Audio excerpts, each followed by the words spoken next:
Vamos a titularle así, esperando y obedeciendo. Vamos a ver hoy una serie de situaciones complicadas, ya que muy seguro el apóstol Pablo no la está pasando bien, por eso veíamos el domingo que Dios viene y lo anima.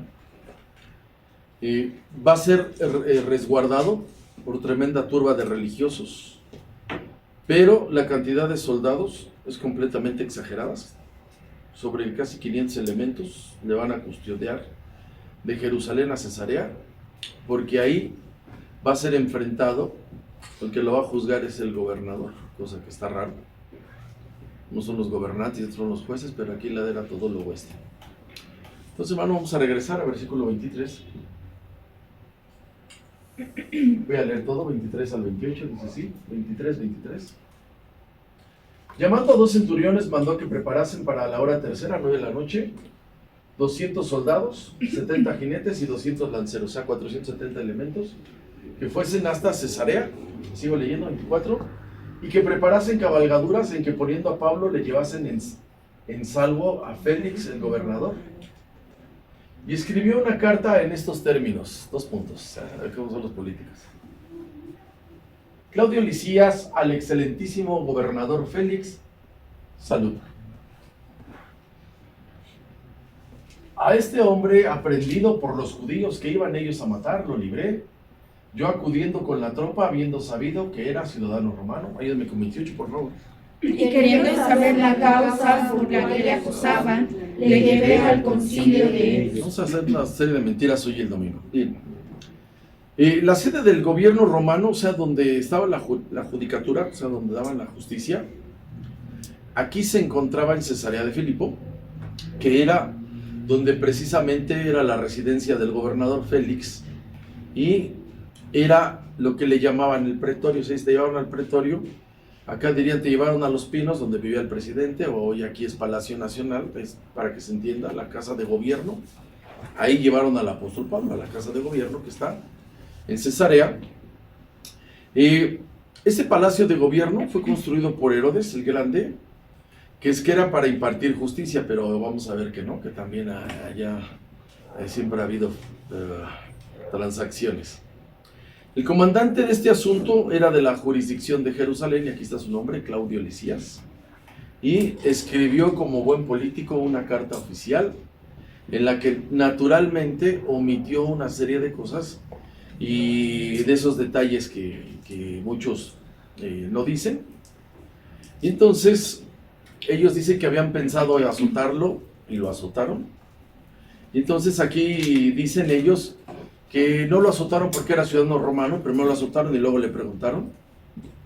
Así que se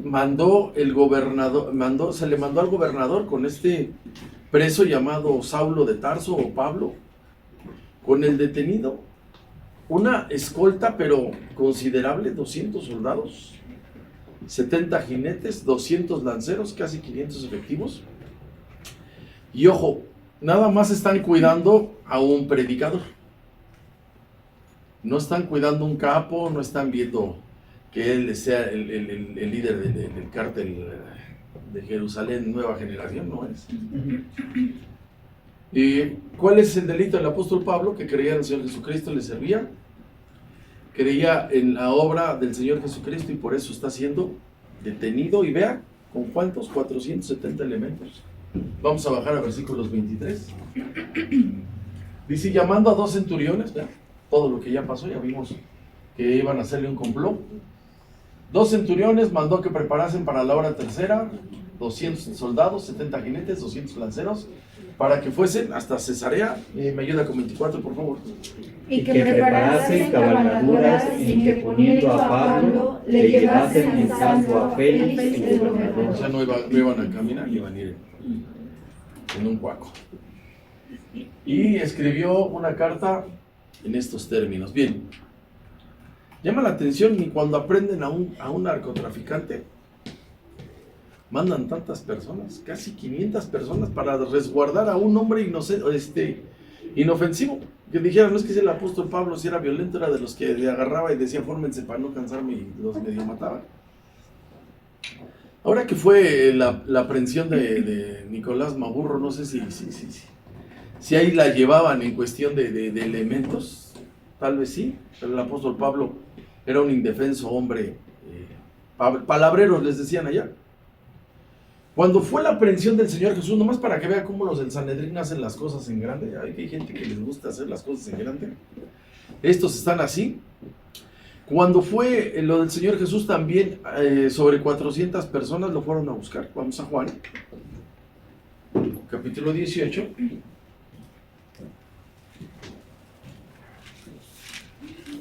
¿Se imagina si fuera a ir a prender a una pandilla? Que dices que esa pandilla son bien mafiosos. 2 predicadores y guardia como si de veras. 18 de Juan, versículos 3 al 8, dice así el 3. Usted sabe que dicen Judas lo vendió, ¿no? Porque luego está mal ese término. Judas dijo a dónde estaba. Nadie vendió al Señor, ¿eh? El Señor era fuera de la ley y Judas lo puso. Eso es todo, ¿eh? Si no es que él lo vendió, no puede disponer a alguien de su vida. Judas, ese, pues tomando una compañía de soldados y alguaciles de los principales sacerdotes y de los fariseos, fue allí con linternas y antorchas. ¿Ahí el 4? Y con armas. ¿Ya 4? Pero Jesús, sabiendo todas las cosas que le habían de sobrevenir, se adelantó y les dijo: ¿a quién buscáis?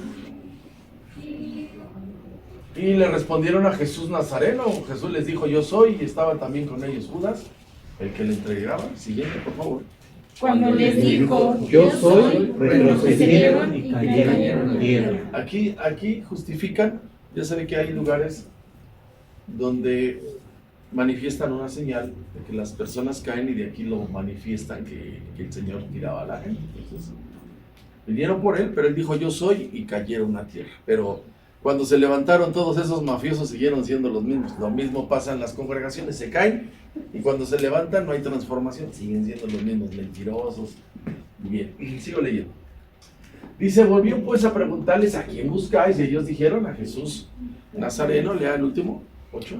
Respondió Jesús: os he dicho que yo soy, pues si me buscáis a mí, dejadme a estos. Y dice por ahí un evangelio que eran sobre 400 personas para ir a hacer lo mismo. Se parece mucho el caso del Señor Jesucristo a Saulo de Tarso. Jerusalén estaba a distancia a Cesarea de 90 kilómetros. Y van a ir luego después a otra ciudad que se llama Antipatris, que está a 40. Entonces, no fue nada inmediato. Si usted y yo leemos todos los versículos, no fue nada inmediato. No sabemos aproximadamente donde la gente caminaban entre 20 y 30 kilómetros, dependiendo la carretera, para que me entiendan. Entonces, posiblemente tardaron 3 días en llegar, posiblemente. Vamos a versículos 31 a 33, más que leemos. Llevan al apóstol Pablo, lo van custodiando, y es algo así como 2 o 3 días de camino. Dice así 31, dice: entonces les dijo, de Hechos, el capítulo 23. Ahí está. Y los soldados tomando a Pablo como se les ordenó, les llevaron de noche a Antipatris. De noche, no de día. Usted ahorita en carretera, bueno, ahorita hay mucha delincuencia, ¿verdad? Pero está alumbrado. Imagínense ellos de noche, es peligroso. Lea 32, por favor. Y al día siguiente, dejando a los jinetes que fuesen con él, volvieron a la fortaleza. 2 días. Antipatris era un territorio peligroso. Era también una ciudad habitada por judíos. Era un espacio abierto, no había construcciones grandes, había mucho espacio descubierto, lo que usted y yo conocemos como caminos de terracería. Hay ladrones, en ese tiempo ya había ladrones, ya había secuestradores. Y ese lugar estaba habitado sobre todo de gentiles, también había judíos. Pero aquí está la tropa que regresó de inmediato a Jerusalén. La mayor parte de la escolta regresaron rápido porque era peligroso aún para ellos. Es en comparación como si dijeran los de Marina o el ejército, que aquí tenemos a nuestro sargento. que les digan a ellos, los esperan en Sinaloa y los quieren conocer. Están los conventos de los franciscanos y agustinos, pero ahora les llaman chapos y mayos. Dios los bendiga. Ahí les encargamos, versículo 31. O sea que también allá había lacras. Y le tenían miedo, los oficiales romanos le tenían miedo a esa zona donde estaban. Y los soldados, tomando a Pablo como se les ordenó, les llevaron de noche. ¿Cómo le llaman? Antípatris. Tiene el nombre como de loción, ¿verdad? Pero no es. 32, por favor. Y al día siguiente, dejando los jinetes que fuesen con él, volvieron a la fortaleza. De día ya. Al llegar a Antípatris, dejando a Pablo el cuidado de la caballería, el gobernador al que le entregaron a Pablo era Félix, y ese Félix era famoso por sus infamias, no era famoso porque dijeran, nos puso el segundo piso aquí de Belén a Nazaret. Para este momento, Félix el gobernador tenía sobre 5 años de gobernar Judea. Había estado 2 años anteriores en Samaria. Es bueno esto que les voy a decir, hermano, porque saben que los políticos tienen algo, se llama chapulineo. O sea, hoy son diputados federales y el otro trienio son senadores, y del Senado se brincan a gobernadores o a presidentes municipales. Entonces este era de los chapulines. Es igual, haga de cuenta que estamos describiendo a los de Mugreña. Dice la historia que aquí todavía le quedaban 2 años antes de que le echaran del puesto a este Félix. Le digo que se parecen a los de Morena. Este que está aquí, que vamos a ver de hoy en adelante, inició su vida política como de esclavo. Tenía un hermano que se llamaba Palas, y ese Palas era de los cuates del homosexual del Nerón. Todos los que fueron reyes de Roma, todos dicen que eran homosexuales, todos. Entonces el Nerón, así como estaba de loco, tiraba chueco. Entonces, gracias a la influencia de su hermano, Félix llegó primero, empezó como liberto, y luego llegó a ser gobernador. Y como que se parece en el gobierno en el que estamos. Usted a lo mejor no sabe de política, no quiere enredarse en eso. Pero muchos de los que son gobernantes llegan a puestos importantes palanqueados. Muchos, digamos, la gobernadora del Estado de México, perdónenme, mi hermano, pero no tiene administración pública. O sea, para ser un buen gobernante tienen que tener administración pública. Entonces son personas que salieron del sindicato. O sea, esa es la que está de gobernadora. Ella dice, a mí me gusta que me digan la maestra, dice. Bueno, la palanquearon, la apadrinaron. ¿O qué me dice de Cuauhtémoc Blanco? Cuauhtémoc Blanco, de estar jugando en un equipo bien chafa del Puebla, no tenemos ninguno que le vaya al Puebla aquí.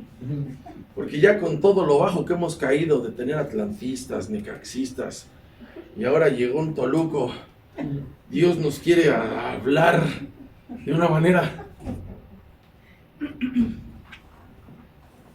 De ser gobernador se fue a ser alcalde de Cuernavaca, luego gobernador. ¿Usted cree que Cuauhtémoc Blanco tiene doctorados de administración pública? Así estamos.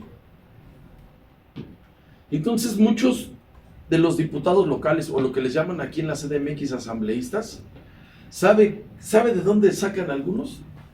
Líderes de comerciantes ambulantes. O sea, porque los siguen 5,000 personas, los hacen diputados locales. Y ya cuando se trata de reformar la constitución local de aquí de la CDMX, no saben nada. Entonces muchos de ellos llegan a ser diputados locales, o a veces son los líderes sindicales. O sea, representan a cierto sector de ferrocarrileros, de transportistas, sin tener los estudios, los ponen en puestos. Este Félix que está ahí, para que me entienda, así salió. Entonces, todas estas personas que le estoy mencionando rápidamente, gran cantidad, por eso a veces nosotros no sabemos votar, porque no conocemos a los que nos están representando. Entonces hay estudios de administración, y hay personas que estudian de ciencias políticas, o hay personas que estudian derecho. Pues esas personas pueden ser buenos gobernantes, pero cuando dicen es que tenemos aquí una persona que es popular, entonces no funciona. Lo que quiero señalar es que este Félix llegó a ser gobernador tipo Cuauhtémoc Blanco, no diga amén. Nicolás Maduro, antes de ser funcionario de gobierno, manejaba un camión de transporte público. ¿Ha visto los camiones que pasan aquí en la Zaragoza, los de manejaba uno de esos el Nicolás Maduro, allá en Colombia, allá en Venezuela, la famosa guagua, así le llaman allá. Imagínense nada más, discúlpame, ¿verdad?, lo que voy a decir. Pero es una comparación burda, como si el Víctor, que trae una micro, llegara a ser el jefe de gobierno. Nada más, así está la comparación de a donde quiero llegar. Félix era de esos tipos funcionarios que llegan palanqueados. Entonces, hermano, digamos, Nicolás Maduro no tiene administración pública porque nunca se dio cuenta, en todos estos años que estuvo, que su país tiene el mayor yacimiento de petróleo en el mundo. Porque no tiene los estudios de lo que es la macroeconomía. Mire, uno de los negocios que tienen los países es la cuestión de recursos naturales. En todo el mundo nadie tiene el petróleo que tiene Venezuela. ¿Cómo no vino el hermano venezolano? Pueden extraer hasta 3 millones de barriles al día. Imagínense, si extraer un barril de petróleo cuesta $15 y lo venden en 85, vean las utilidades, $70, 3 millones. Pero como no tienen administración pública, por eso hacen pedazos los países. Por eso oramos mucho por la presidenta. La verdad, no es fácil. Este Félix, que va a juzgar al apóstol Pablo, fíjense lo que le voy a decir, él no es juez. Él llegó palanqueado, y dicen así que fue el primer esclavo de la historia que llegó a ser gobernador de una provincia romana. Cuando usted, hermano, ve lo que sucede en Oaxaca, que hay lugares donde todo se gobierna a usos y costumbres, que dicen aquí las niñas pagan las dote de 10, 12 años y se las quedan unos viejos puercos. Entonces llegan ese tipo de gentes a ser gobernantes, pues lo que hacen es un desastre. Entonces, que está aquí, que llegó a ser esclavo Félix, no se compara a cómo José, el de la Biblia, fue preparado para ser un gobernador, porque en comparativa, José, de ser esclavo, llegó a ser el primer ministro de Egipto. ¿Estamos ahí, hermano? Sí. Entonces vamos a Génesis 39. Entonces lo que quiero yo, hermano, es que usted entienda que va a juzgar a alguien, al apóstol Pablo, que está en la lona, no tiene estudios.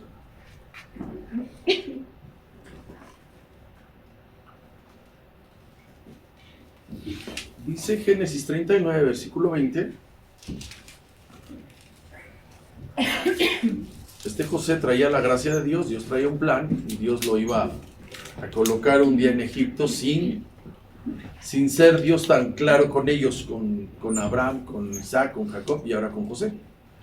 Dice el 39:20 de Génesis, dice así: tomó su amo José y lo puso en la cárcel, ¿verdad? Sí. Ese esclavo tenía tanta gracia y tantas habilidades que lo pusieron en la cárcel.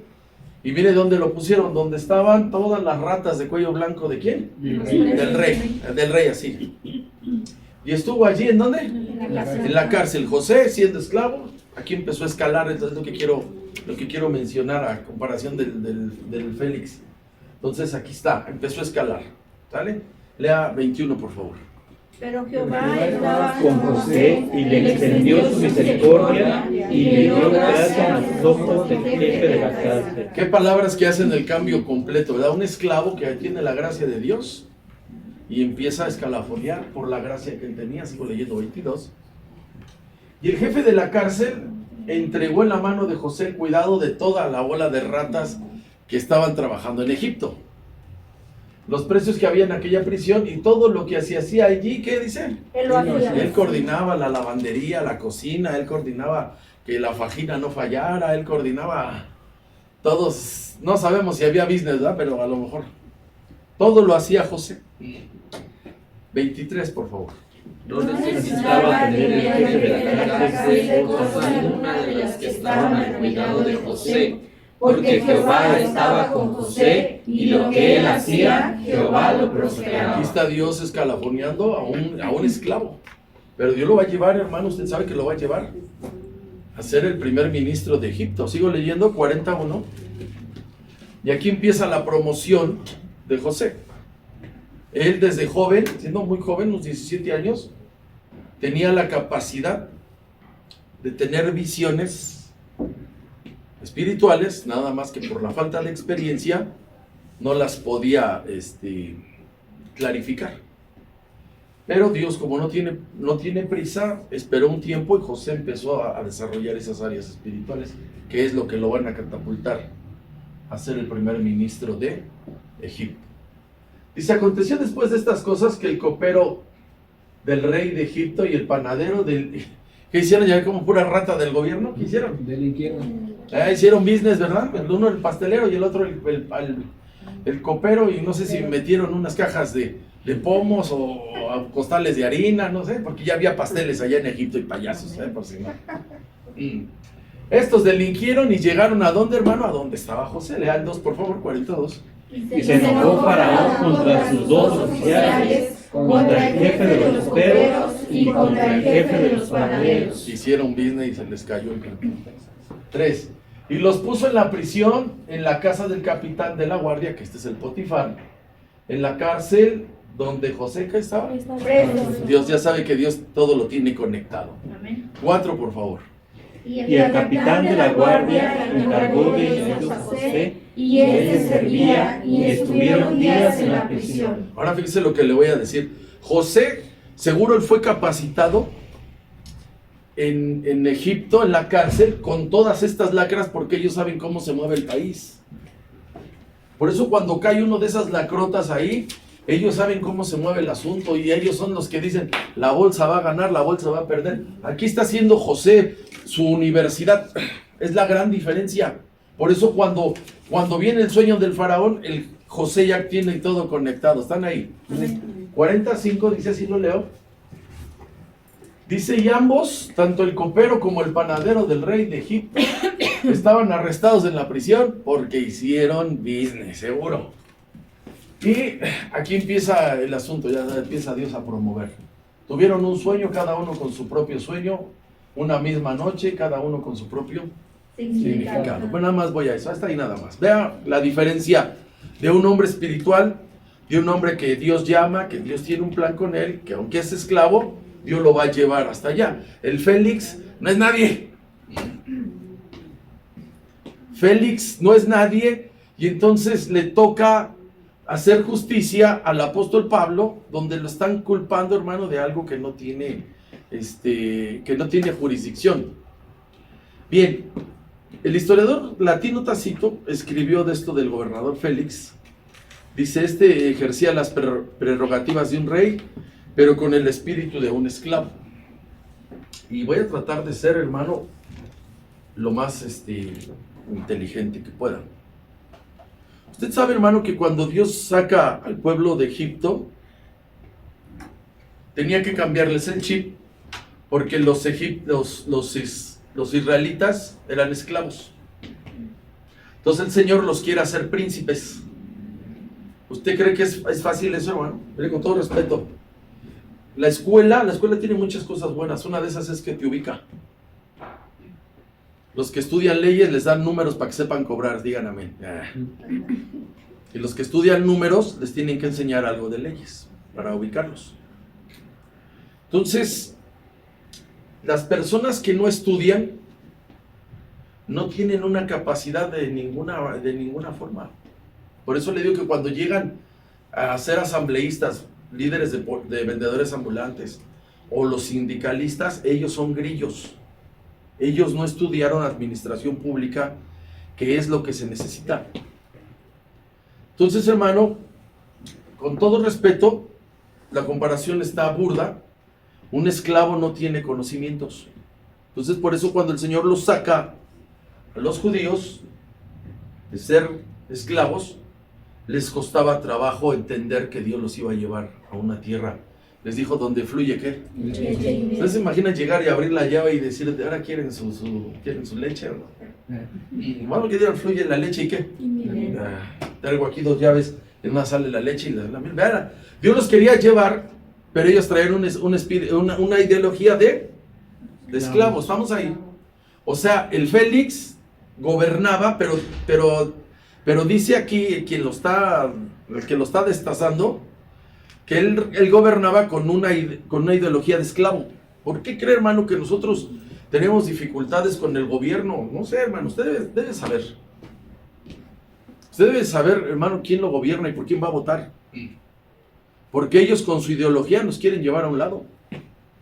¿Estamos ahí, hermano? Sí. Usted no debe saber quién los gobierna ya cuando dice usted no. Entonces, hermano, así está la cuestión. Un esclavo no tiene conocimientos. Se entiende que no va a la escuela. Por eso cuando los reporteros tienen algo, son atrevidos. No quieren al Carlos Loret de Mola. Es atrevido, no lo quieren. No lo quieren porque evidencia al gobierno y se salió de ahí de Televisa. Entonces, cuando les preguntan a los que son diputados y le dicen cuántos artículos tiene la Constitución, caray, no se lo saben.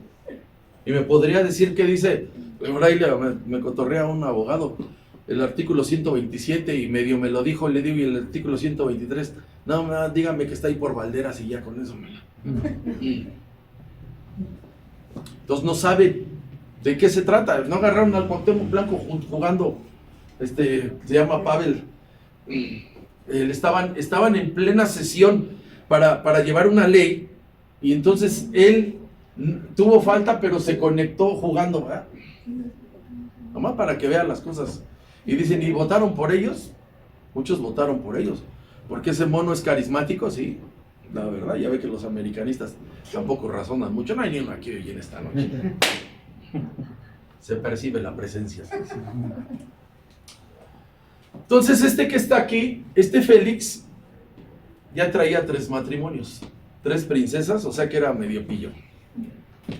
El nombre de la primera no se conoce, la segunda era nieta de Antonio y Cleopatra, y la tercera con la que vive, o la que está ahí, se llama Drusila, y era hija de Herodes Agripa, que vamos a ver el próximo capítulo, y esa tipa era tremenda, era capaz de contratar asesinos para acabar con sus más fieles protectores. O sea, vea quién está gobernando, hermano, es lo que quiero abrirle el panorama. ¿Por qué cree que hay tantas dificultades con gobernadores, con presidentes municipales? Así dice, apenas agarraron a uno de Tequila, Jalisco. Bueno, ¿cómo es que llega esa gente que está vinculada con malosos?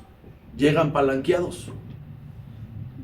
Entonces, a lo que voy, a estos que están aquí, a Félix y a Drusila, les va a llegar el mensaje de la salvación. Pero lo que yo quiero, hermano, resaltar es que esa capacidad va a llegar a manos de un hombre que no tiene idea. Entonces, hermano, el plan de Dios camina, va a usar a Pablo para que conozcan a Cristo, estos 2 que están ahí. Por eso estamos llamando, esperando y obedeciendo. Bien, vamos a versículos 32 al 35.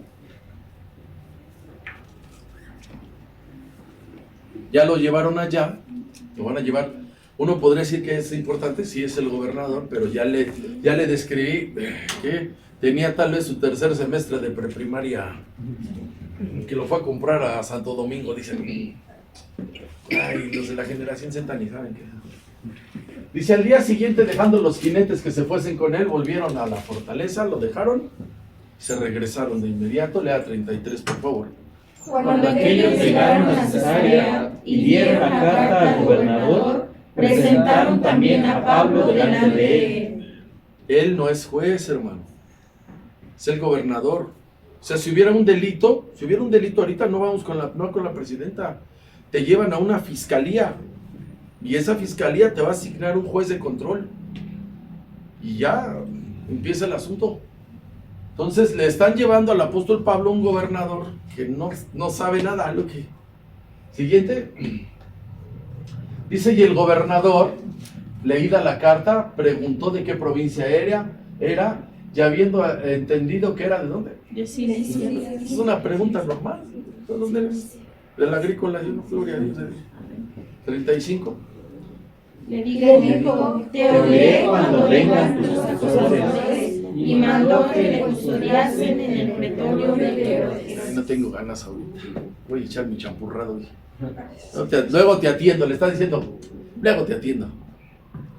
Este gobernador Félix, a quien se va a presentar el apóstol Pablo, era la pareja presidencial con Drusila, y van a tener algunas cuestiones que vamos a ver en el próximo capítulo. Bien, hasta aquí parecería todo injusto lo que le está pasando al apóstol Pablo. Si uno dijera, ¿qué hizo el apóstol Pablo? ¿Qué hizo? O sea, si alguien dijera, ¿qué hizo? No ha hecho nada. Pero Dios es el que tiene una visión con su vida, con su ministerio, con el carácter que él tiene, porque Dios escoge al apóstol Pablo para predicar en 3 sectores diferentes. O sea, Dios, hermano, te escoge, nosotros nos escoge Dios y nos deja en lugares específicos donde le podemos ser útiles. Y el apóstol Pablo, el Señor lo escogió para 3 sectores diferentes. Ya han pasado 2 y va a empezar a operar el tercero. Vamos a Hechos 9. Y esto es bien importante. Por eso es bueno que tú sepas qué está esperando Dios de ti. No tú qué estás esperando de Dios. ¿Qué Dios está esperando de ti? Porque todos tenemos una asignación, todos. Y no tenemos la misma, eso es lo más sabroso. Si alguien dice, no es que mi asignación es igual que la de ese tipo, la de esa tipa, no. El apóstol Pablo, Dios lo escoge a él siendo Saulo, siendo del Sanedrín, lo transforma, lo vuelve predicador, y aquí está su asignatura. Versículo 15, 9-15 de Hechos. Acuérdense que él hasta consentía la muerte de los cristianos. Dice, el Señor le dijo a Ananías, no quería ir, le dijo, ve, porque instrumento, ¿qué dice? ¿Ves y aquí está su asignación para llevar mi nombre en presencia, gentiles, reyes y ¿qué? Los hijos de Israel. Hasta ahorita ya se cumplió de los gentiles, ya le dije que dio tres viajes, el equivalente a la vuelta a la tierra, los hijos de Israel, y les faltan estos, las autoridades, gobierno, y aquí es donde Dios lo va a usar. Pero ¿sabe cómo lo va a usar? Detenido. Por eso uno no puede entender cómo hay personas que llegan a escalar tanto sin tener, hermano, los conocimientos. La cosa es andar en la grilla. Ahora, hermano, usted y yo tenemos que entender que Dios va a hacer cumplir su voluntad por encima de quien sea. Le guste a quien le guste y le parezca a quien le parezca. Dios designó algo y lo va a hacer. Por eso es que Dios viene resguardando al apóstol Pablo. Lo quiere en Roma, ya veremos el último capítulo, como todavía cruzan una tormenta llamada Eurocleidón. Pero lo más interesante, hermano, es que Dios va a hacer su voluntad no como tú lo quieres, como tú has pensado. Siempre que tenemos un problema, decimos, ¿cómo no viene alguien y me deja un cheque con $1 millón? Y ya. Entonces me dijo ahora que fui a la de electrónica, dice, ¿en qué más le puedo ayudar? Pues necesito $1 millón. Yo humildemente me lo llevo. Entonces, Dios va a hacer las cosas, hermanos, de una forma que nosotros no lo vamos a entender, hermano. Por eso hay que obedecer. ¿Usted cree en la dimensión cuando le tocó a Noé hacer el barco o el arca? ¿Usted cree que él algún día dimensionó y dijo, no, es que un día va a llegar este testimonio a México? Y va a llegar a tantas naciones esto que yo hice. ¿Usted cree que lo dimensionó? No. Nada más le obedeció, ¿se da cuenta? Y luego ya que clavó el último clavo y echó el último brochazo de Fester, se la dedica a Dios y se meta 6-7 días allá. Entonces, hermano, Dios hace las cosas diferente. Entonces, Dios, hermano, todo lo que hace siempre trae tremenda estrategia para que su voluntad se cumpla y aparte, hermano, que Él sea glorificado. Ahora, hermano, usted tiene que entender esto, porque tenemos que conocer a Dios. Entonces, Dios tiene un plan, una estrategia hacia tu vida, hacia mi vida, de transformación. Te va usando, pero te va transformando. Entonces Dios hace algo que yo quiero que entienda. Dios te deja ver el principio, okay. Te llama y te deja ver el final. Te llama para que lo conozcas, le sirva, y luego te deja ver ahí para que pasemos con él los siglos de los siglos. Amén. Amén. Lo del medio no te lo deja ver. No te lo deja ver. Porque si no, si tú ves lo del medio, hermano, no te vas a animar. No vas.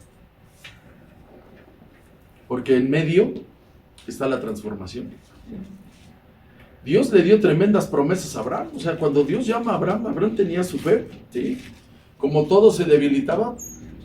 Pero cuando le dijo, deja tu tierra, deja tu parentela, deja la herencia de tu padre y te voy a dar una tierra. Y le da el inicio. Y luego, dentro de las veces que le iba hablando, le dice, ¿sabes qué? A tu descendencia va a ir a una nación y va a ser esclava. ¿Y sabe qué llama la atención? Que no le dice qué nación es. Vamos a Génesis 15. Por eso cuando alguien dice, Dios me habló y me dijo que va a pasar esto y esto y esto, no es cierto, hermano. Lo del medio nunca lo deja ver. Porque si no, no vamos. Génesis 15. Por eso que el apóstol Pablo le iba a predicar a reyes, le iba a predicar a gentiles y a judíos, pero nunca le dijo de qué manera iba a ser a los reyes. Entonces imagina ahorita que diga, es que Dios te quiere para que le prediques a los reyes. De inmediato dices, hasta que se me va a hacer conocer el palacio de Buckingham. Ay, todos esos países escandinavos, esos los europeos, de esos de, quiero conocer Suiza, para ver si es cierto que las enchiladas allá las hacen. Entonces cuando alguien se viaja así, dice, no, es que Dios me dijo que me iba allí, pero ya cuando ves que le está predicando a puros chiponcludos, preso. Así no estaba el paquete, nada más dijo gentiles, judíos y gobierno, pero nunca les dijo cómo iba a llegar. Dice Génesis 15, 13 y 14.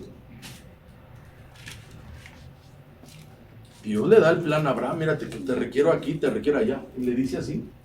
Dice, entonces Jehová dijo a Abraham, ten por cierto que a tu descendencia morará, dice, ¿en dónde? En tierra ajena. ¿Y qué dice lo duro? Y será esclava allí. Y luego, ¿será qué? Oprimida 400 años. Eso está bien duro. Así me estás llamando para algo, pero mira, aquí está este sufrimiento. 14, léalo. Mas también a la nación a la cual servirán, juzgaré yo, y después de esto saldrán con gran riqueza. Nunca dijo el Señor que era Egipto, hermano. Nunca dijo. Porque si dice que es Egipto, no van. ¿Sí me explicas? Entonces alguien tiene una palabra de Dios, tiene un llamado, y le va pasando la cuestión al hijo. ¿Sabes qué? Dios me dijo esto. Y me dijo que un día van a caer en Egipto. Entonces cuando llega ese tiempo, de mensos van a Egipto. Porque los van a oprimir. Y así pasó. Después de la opresión salieron, ¿cómo, hermano? Con gran riqueza. Porque en ese tiempo Egipto era una potencia. Es como Estados Unidos, es una potencia, hermano. Sí tiene idea. ¿Quién es Estados Unidos? Estados Unidos es el país, equivale a 50 países, hermano. O sea, nosotros es un país, México. Ellos, su potencia, o sea, cada estado es como un país. Usted ve acá Belice, ve El Salvador, no hay nadie, ¿verdad? Centroamericano. Ve Guatemala, ve Honduras, son países chicos. Vea los estados. Vea nada más Texas. 30 millones de personas viven ahí. Texas equivale a 3 veces el estado de Chihuahua. La CDMX cabe en Chihuahua 70 veces. O sea, si alguien dice, vea de qué tamaño está Chihuahua, que es el estado más grande. Chihuahua, Texas es 3 veces más grande que Chihuahua, más échale. O sea, en puro Texas caben 200 CDMX, nomás para que, o sea, Estados Unidos es una potencia. Entonces en ese tiempo Egipto era una potencia, por eso lo saquearon. Entonces Dios, hermano, que se la sabe, nunca les dice qué nación, por eso es que Dios te da una promesa, dice, aquí estás, aquí, pero en medio no lo ves. Porque no vamos. Si tú estás por enterado, decir, no, mira, ahora que te vayas y estés en un lado te van a maltratar, de menso vas. Éxodo capítulo 1, Miren lo que les pasó. Y les dijo el Señor, ¿cuántos años? 400. Y fueron 430. Pero esa culpa se la echamos al Moisés. Mató a un egipcio, se alocó bien gacho y se largó 40 años. Hay que reclamarle. Ahí me deben una feria por la revelación. 430 años. Dice Éxodo 1, 10 al 14. Aquí está, y aquí ya han pasado los 390 años cuando esto empezó más o menos. Dice, ahora pues seamos sabios, están hablando los faraones, para con él, para que no se multiplique y acontezca que viniendo guerra, él también se una a nuestros enemigos y pelee contra nosotros y se vaya de la tierra. Estaban oprimiendo a los judíos. 11, por favor. Entonces pusieron sobre ellos comisarios de tributos que los multasen con sus cargas, y edificaron para Faraón las ciudades de almacenaje y todo Israel. Los hebreos eran constructores, eran inteligentes. 12. Pero cuanto más los oprimían, tanto más se multiplicaban y crecían, de manera que los egipcios temían a los hijos de Israel. Y eso que eran esclavos. Leo el 13. Y los egipcios hicieron servir a los hijos de Israel, ¿cómo dicen? Con dureza. Dios ya lo había dicho. Último 14, por favor. Y amargaron su vida con una servidumbre en hacer barro y ladrillo, y en toda labor del campo, y en todo su servicio, al cual los obligaban con rigor. Dios ya lo había dicho. Mira, hermano, yo luego no puedo explicar cómo es que Dios va al futuro. Yo no sé cómo dijo todo lo que iba a pasar. No sé cómo le hace, no lo sé. Nada más lo creo. Entonces, nadie de los que está aquí, cuando nos dicen no vayas allá, porque te va a pasar esto, nadie va, de menso vas. Entonces, Dios, que es estratega, dispone del apóstol Pablo antes de morir, que él debe de testificar quién es Cristo. Ya lo hizo con autoridades judías y ahora lo manda el Señor con autoridades romanas, pero lo manda preso. Estamos en el 23. Y es ahí donde ya no cuadra. Si Dios me envió, quiere que vaya, yo le predique a los reyes pues sí, pero dice el 23, versículo 11, que fue el que vimos el domingo. Cómo viene Dios y le dice, oye, vas bien, te necesito preso. No puede ser. Dice, la noche siguiente se le presentó el Señor, le dijo, ten ánimo, Pablo, pues como has testificado de mí, ¿en dónde? En Jerusalén. Te necesito en Roma. Dice, así que es necesario que testifiques también, ¿en dónde? En Roma. Preso. Entonces ahí le va. Las formas y los modos no los escogemos nosotros. Por eso cuando alguien está de presumido, los que se sienten mega espirituales, no, es que a mí Dios me dijo, esas de las que se quieren sentir la mamá de Tarzán. No, es que a mí Dios me dijo que si yo era esto o era aquello, y yo escogí esto. No, yo le hubiera dicho los dos. A mí me dicen eso, yo cuando me dicen, ¿quiere postre de este? También denme los dos. No es que me dijo esto o esto, Dios no es así. Formas y modos no los escogemos nosotros, de lo que sea, llámese prosperidad, llámese transformación, no lo escogemos. O sea, si alguien dice, ¿qué quieres? ¿Cómo quieres ser transformado? ¿Con una enfermedad o en la prisión? Tú no lo escoges. No lo escoges. No, a mí sí me gustaría yo estar en mi camita, y me gustaría así, me gustaría y... Por eso cuando vemos el evangelio moderno, el que hemos llamado del empoderamiento, o sea, tú vas y estás bien y te empiezan a motivar. Tú eres esto, tú eres aquello. No lo compramos fácil. Y es atractivo, porque empiezan a poner los temas así bien rimbombantes. Te hacen creer que todo está en tu boca. Tú decláralo, espérame. Y la voluntad de Dios. Tú dilo, créelo. Y como no pasan las cosas que tú crees y tu corazón perverso o ambicioso, lo primero que te hacen, ¿sabe qué te dicen? Te falta fe. No, lo que Dios diga. ¿Sí o no? Señor Jesús está en Getsemaní. Está orando. Ni parecen sus palabras. Dijo, estoy triste hasta la muerte. Así dijo el Señor. ¿Y qué? Me he de rajar, mas para esta hora he llegado. Entonces dijo así, Señor, pasa de mí esta copa, o sea, este momento, pero no se haga a mí. ¿Se da cuenta? Entonces por eso cuando dicen, no, que deberías de ver, que Dios te puede dar tu milagro, que Dios este año te da tu marido, ay no, ¿verdad? Vaya menes hasta acá, yo quería la demanda de este lado, pero no hay. Te hacen creer que todo está en tu boca y hacen a un lado la voluntad de Dios. Todo lo ponen fácil y rápido en una oración. Otros dicen, voy a contar 3 para que esto se vaya. A la de 3 esto se sale. Sí. Te lo hacen creer. Mi hermano ya sabe, ya el COVID ya fue 5 o 6 años. Fue 2020, ¿no? Allá en China fue el 2019, que conocemos la historia, todo. Tardaron meses para que llegara acá a América el 2020. Mi duda es si son 5 o son 6 años. No, ya se cumple en marzo, el 19 de marzo, por eso se llama así, creo. Si no, no está el Google, que es el Gustavito. Entonces, cuando fue lo del COVID, muchos de esos, de los super mega ultra ungidos, todos esos rufianes, que decían que dicen ellos, que dicen ellos, que tienen dones de sanidades, no don de sanidad, dones de sanidades, porque se manifiestan de muchas formas. ¿Por qué ni uno se fue a parar a los hospitales? Yo tengo dones de sanidad. ¿Por qué nunca fueron ahí?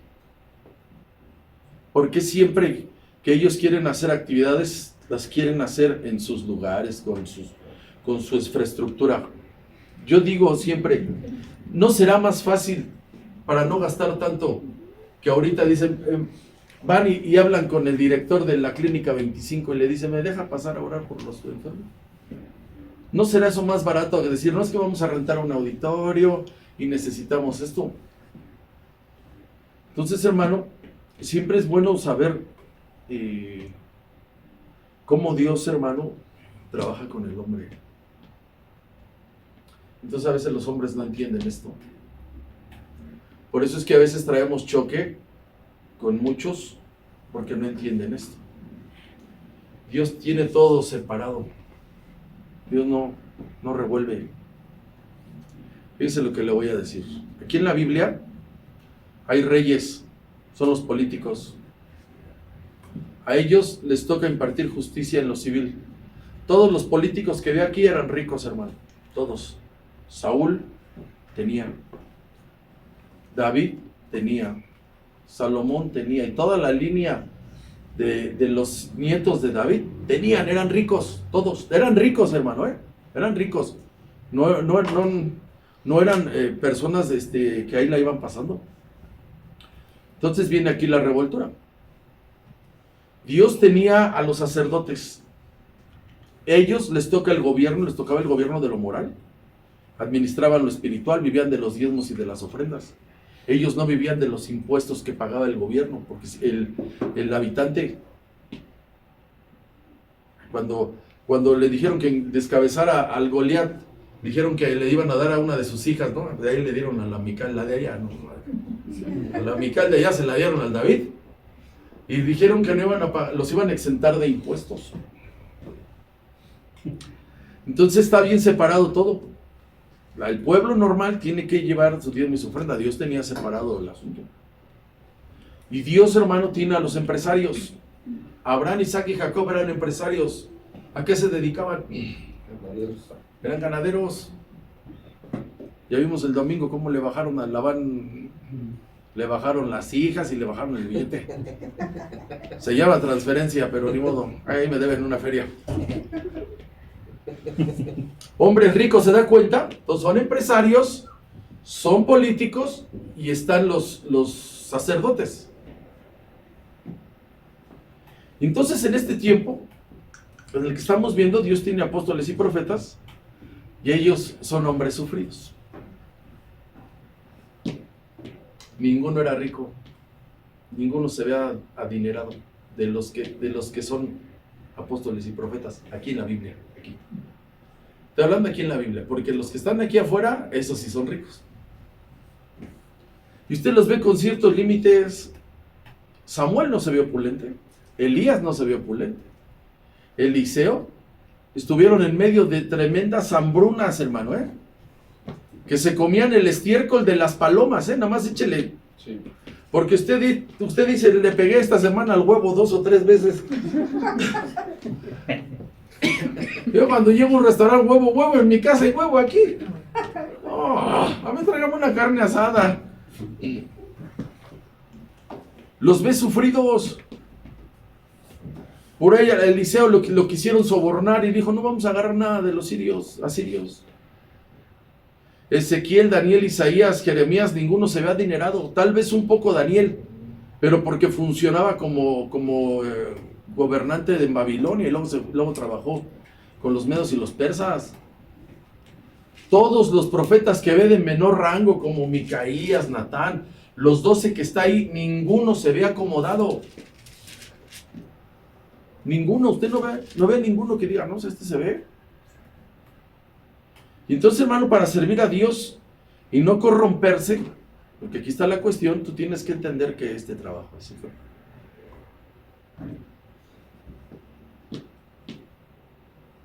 Ser ministro del Evangelio es sufrido. Cuando tú pasas del Nuevo Testamento, del Antiguo Testamento al Nuevo Testamento, es bien sufrido.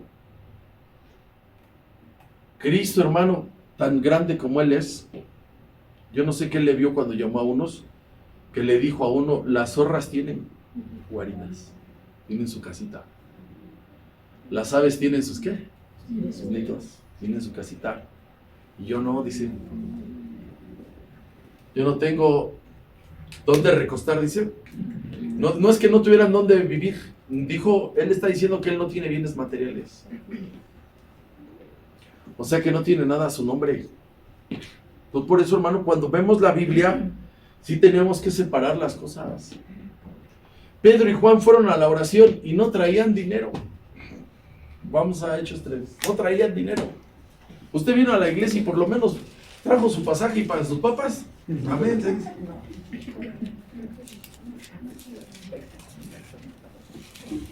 Estos fueron a la oración de las 3 de la tarde. Les pidieron una limona, le dijeron al que estaba tullido de sus piecitos. 3 suman 6. Pedro y Juan subían juntos al templo a orar a la hora, ¿qué dice? Novena. La hora novena, 3 de la tarde.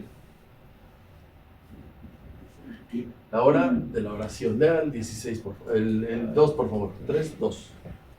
Y era traído un hombre cojo de nacimiento, a quien ponían cada día a la puerta del templo, que se llamaba La Hermosa, para que pidiese limosna de los que estaban en el templo. Cuando vio a Pedro y a Juan que iban a entrar en el templo, les rogaba que les diesen ¿qué? Limosna. 4. Pedro con Juan, fijando en él los ojos, le dijo, míranos. Entonces él estuvo atento esperando ¿qué? De recibir ¿qué? De ellos algo. Una moneda. Y mire qué pasó. Mas Pedro dijo, no tengo plata ni oro, pero lo que tengo te doy. En el nombre de Jesucristo de Nazaret, levántate y anda. Mire, hermano, casi uno no da, pero yo para darle a alguien necesito ver lo que está imposibilitado para darle, porque si no, nomás lo dañas. Hagamos a los migrantes, a los extranjeros que veo, cuanto más se les da. Nada que te afecte, 5 o 10 pesos, ¿no? Para que decir que eran 4 días 50 y estos fueron a orar y no traían ¿qué, hermano? Dinero. ¿Está sufrido el asunto? Sí. Porque es bien fácil, ¿no? Pues pidió algo, un niño, chavito, ¿verdad? 5 pesitos. ¿No traían qué, hermano? Dinero. ¿Se da cuenta? Y es aquí, hermano, donde tenemos dificultades ya cuando escudriñamos la Biblia. O sea, lo que quiero señalarles es que el apóstol Pablo la está pasando mal, pero Dios lo permitió. Y es ahí donde ya no les cuadra el evangelio. Porque muchos para que estén aquí, para tener membresía, porque luego dicen, ¿por qué hay tantos allá? Cuando me echan la culpa, hermano, cuando me echan la culpa, que no se quedan las personas que vienen y no se quedan, no es mi culpa. ¿Sabe por qué? Porque no se comprometen. O sea, llega una familia y sobre de ellos, hermano, ¿se van a quedar? Sí. Aquí es así y así. Ay, no, es que nada más veníamos. Ya más cuando le hacen así, miren. Es que yo, miren, así que no quieren broncas. Esa es la expresión de no, así, mire, así ya. No, hermano, aquí hay que dar y aquí hay que trabajar. Amén. Amén. Ah, no, es que nosotros veníamos porque tenemos mucha necesidad. Yo los dejo que se alivianen. Entonces, muchos no se dan cuenta abiertamente que para servir a Dios es área sufrida. Esa es la verdad. Y es aquí donde dicen, es que es el evangelio y aquí hay prosperidad. Sí, pero no es el fin, porque te desvías. O sea, si modificáramos los mensajes de hablar de pura prosperidad económica, de pura sanidad divina, la gente se hace convenenciera. Sí. Mucha gente anda buscando a ver qué les da el DIF. Mucha gente anda buscando a ver qué les da. Entonces, hermano, aquí yo nunca los ando saqueando. Más pedimos lo que es. Es para que funcione este lugar y para que funcione su economía. A mí me dicen, no voy a dar pan, no den.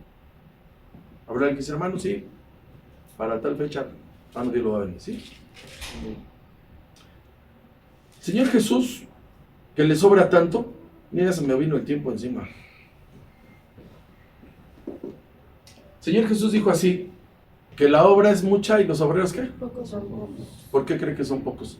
Si a Dios le sobra todo. A Dios le sobra todo, ¿sí o no? Sí. ¿Y los obreros cómo son? Otros dicen, los obreros son flojos, ¿no? Porque el real evangelio no es cuánto puedes sacar, ni cuánto puedes dar. Ese es el real evangelio. Señor Jesús dijo así, más bienaventurado, ¿qué dice? Se les va a ir al aire. Entonces, todos los que ve ahí, ve al apóstol Pablo, no lo vio opulente. Él dijo así, sé tener contentamiento, sé tener abundancia y sé tener escasez. Todo lo puedo en Cristo que me fortalece. Entonces a veces parece como que la iglesia de Cristo no avanza. Pero ¿sabe por qué, hermano? Porque el real evangelio es sufrido. O sea, cuando usted oye teles evangelistas que dice, acaba de comprarse el megapóstol un avión, porque Dios lo quiere en todas las partes del mundo, y uno dice, ¿qué le cuesta mucho trabajo ir a una línea comercial aérea? Ese evangelio se impacta. El que te digan otro, ¿cómo pasaste la semana? ¿Qué 10 horas? ¿11? Sí. A la quincena ahí rasguñando. Esa es la verdad. ¿Sabe por qué es duro aquí, hermano? Porque aquí es duro, hermano, el asunto. Mire lo que le voy a decir. Que a veces cuando dicen, hermano, ¿qué se hace con el dinero que entra? Más de una vez abran aquí lo que echaron, ábranlo aquí. Un día hice una cartulina de billetes falsos, de monedas fuera de circulación. Y me acuerdo que echaron una de las chispas. Dije, me voy a alargar a las chispas. Bueno, cuando había máquinas de esas, de las que tú le echabas, de esas que las comprabas. Y bueno, dije, me voy a ir a las chispas. O sea, hay hermanos que son más generosos con los que te cuidan o te lavan el coche. Apenas fui al centro la semana pasada. Y cuando no hay estacionamiento, en las calles, 50 pesos me pidió el chavo. No estuve una hora, 50 pesos. Y la hora en un estacionamiento cuesta 30 pesos. Entonces vas a un estacionamiento y muchos son más generosos con los que te lavan, con los que te cuidan el carro, que lo que se da aquí. Hay monedas que están fuera de circulación. Tengo un bote abajo, hermano. Cada que llegan esas monedas, ahí tengo el bote. Un bote de puras monedas. Dije, un día vamos a dar testimonio de aquí, de estas monedas. ¿Cuánto cuesta un refresco? ¿20 pesos? Sí. ¿Sí? 20 pesos. ¿Cuánto vale el ganso? ¿Como 20? ¿Se dan cuenta? Entonces cuando ves que alguien no te puede dar, no quiere dar, ni el equivalente a eso, por eso es de que eso pasa. Por eso es que este evangelio es sufrido.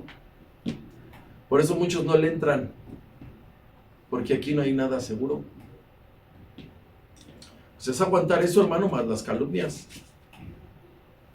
Cuando sucedió lo del COVID, las congregaciones reventaron. Me tocó ver una que empiezan bien salsas, rentan un lugar y era una hectárea, o sea, 10,000 metros y pagaban de renta 55,000 pesos. ¿Está fuerte o no está fuerte? ¿Cuántos meses aguantaron cuando vino el COVID? Reventan las congregaciones, reventan los ministros. Entonces, por eso cuando alguien quiere servir al Señor, le decimos, hermano, aquí está sufrido. No hay prestaciones. ¿Quieren entrarle? O sea, cuando dice, hermano, yo quiero servirle al Señor, mire, hermano, no deje su trabajo. No deje su oficio y su negocio. No, lo quiere hacer, no lo haga. Porque aquí siempre se da. Entonces, por eso son los cambios. Cuando dicen, la hermana, pregunte, ¿cómo está todo, hermano? ¿Quiere un precio en alto? Le digo, aquí se paga un precio en alto. Pero está bien bendecido, sí. Pero el precio es alto. Así que, al apóstol Pablo tiene ese respaldo, tiene esas cartas. Tú abres las cartas y luego sientes la demanda de la unción que él tiene. Por ese grado de compromiso que dice, oh, Dios me tenía afuera predicando y ahora me meten aquí a predicar. Así está el asunto.